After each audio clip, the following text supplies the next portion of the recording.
ইরানের সর্বোচ্চ নেতা আয়াতুল্লাহ আলী খামেনির মৃত্যুর খবরে ফুঁসে উঠেছে পাকিস্তান। করাচিতে মার্কিন কনসুলেট ঘিরে বিক্ষোভকারীদের ব্যাপক হামলার ঘটনা দেশ জুড়ে চাঞ্চল্য সৃষ্টি করেছে।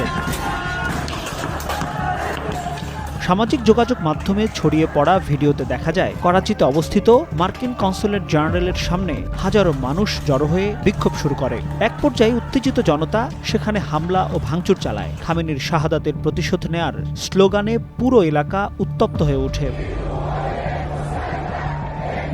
ইসরায়েল মার্কিন যৌথ হামলায় খামেনির মৃত্যুর খবর ছড়িয়ে পড়ার পর শুধু পাকিস্তান নয়, ইরাক, লেবানন, ইয়েমেন ও লিবিয়াতেও বিক্ষোভ ছড়িয়ে পড়ে। বিভিন্ন দেশে মার্কিন দূতাবাস ও স্থাপনায় হামলার অভিযোগ উঠেছে। বাহরাইন ও কুয়েতে মার্কিন এয়ারবেস ঘিরেও উত্তেজনা তৈরি হয়েছে।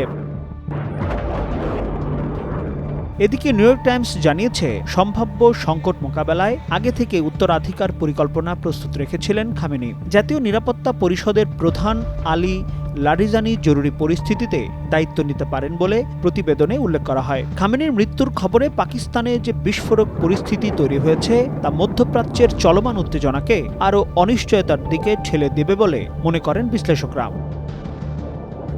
মাসুম খান, টাইমস টুডে।